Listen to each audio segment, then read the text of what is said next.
431,000 jobs. Nice sound to it.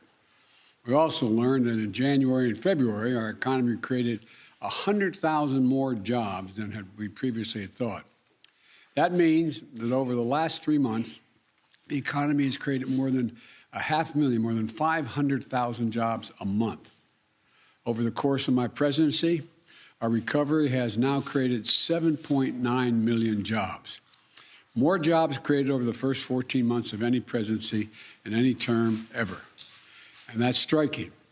But what's even more striking is this. In March, the unemployment rate fell to 3.6%, down from 6.4% when I took office about 15 months ago.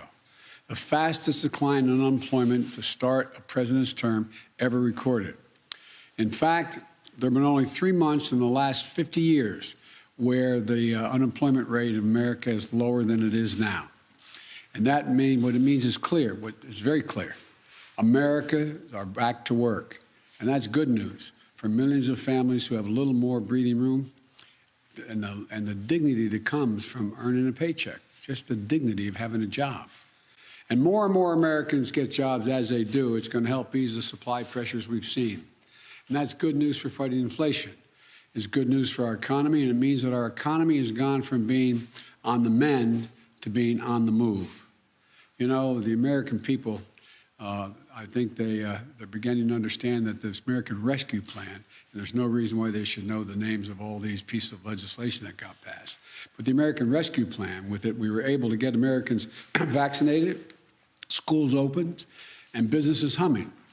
A leading financial firm, Moody's, estimated that because of the rescue plan, 4 million more American jobs were created, and unemployment is 2% lower than it would have been had we failed to move that legislation.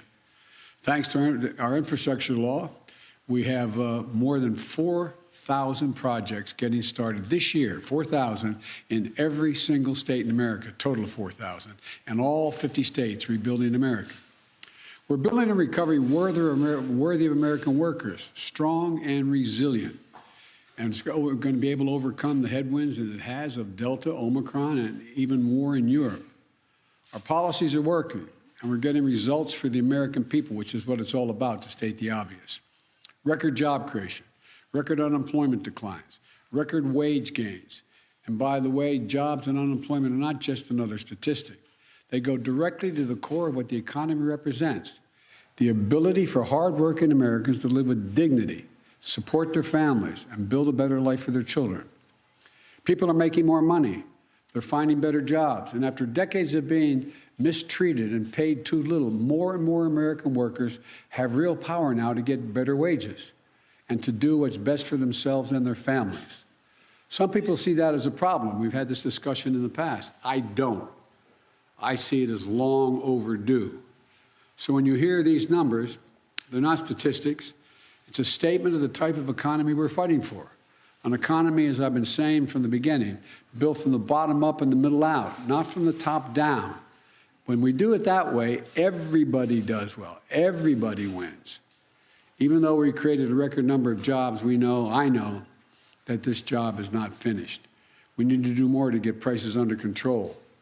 Putin's invasion of Ukraine has driven up gas prices and food prices all over the world. To help deal with that, yesterday I authorized the release of 1 million barrels per day for the next 6 months from our Strategic Petroleum Reserve. Acknowledge this by far is the largest release of our national reserves in our history. It is a wartime bridge, is the way I look at it, to increase our oil supply as we work with our U.S. oil producers to ramp up their production to get us through this period.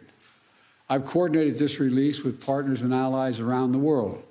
This morning, over 30 countries from across the world convened in an extraordinary meeting and agreed to the release of tens of millions of additional barrels of oil onto the market. Hundreds of hours of meetings with key allies, keeping them together, is paying off. Nations are coming together to deny Putin the ability to weaponize his energy resources against American families, not only American families, but families in Europe and around the world. I've also made it a priority to get America's fiscal house in order. Under my predecessor, the federal budget deficit went up every single year, every year. As I committed when I was running this and I got here, we're going to turn that around. In fact, last year in 2021, we cut the federal deficit by more than $350 billion. And this year, in 2022, we're on track to cut the deficit by more than $1.3 trillion. $1.3 trillion. That would be the largest one-year reduction in a deficit in U.S. history. And it's particularly important now as we work to reduce pressures on inflation. That's what happens when you reduce the deficit. So here are the facts.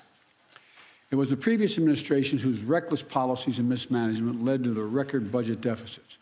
In my administration, that's getting the deficit under control. In fact, I just released my budget this week, and it shows going forward, we can cut the deficit by another $1 trillion over the next decade, while still making prudent investments in economic growth and climate and other equitable economic decisions. But to do that, we have to be willing to do something previous administrations and Republicans today refuse to do. We need to make sure corporations and the super wealthy begin to pay their fair share. Here's one example. Right now, billionaires, and there's not a whole lot of them in the country, maybe I won't give a number because I don't know for sure, they average less than 1%. But my point is billionaires pay an average rate of only 8% on their total income. A family led by a firefighter and a teacher can pay double that income tax rate, double what a billionaire pays, double the 8%. So my budget has a billionaire minimum tax, a 20% minimum tax that applies only to the top 1/100th of 1% of American households. Billionaire minimum tax is fair. And here's the deal. It raises $360 billion that can be used to lower costs for families and cut the deficit. I would add, nobody making less than you're tired of hearing me say it, but no one making less than $400,000 a year will pay a single penny more in federal taxes. As I've said in the past, I'm a capitalist. I have no problem with people making as much money as they are capable of making. But I'm asking you one simple question. Just pay your fair share. Pay your fair share, that's all. That's it. Just your fair share. And no one can argue that 20% for a billionaire is unfair. Here's what this adds up to. We're going to continue to create jobs, bring down the cost for families, and rein in deficits left by my predecessor.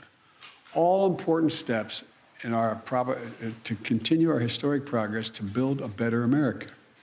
I said from the outset, we're the only country in the world that comes out of crises stronger than we went into them. That's what we're doing here. I want to thank you all for showing up today, and we'll have plenty of time to answer questions about other items other than the jobs report next week. Thank you. Appreciate it.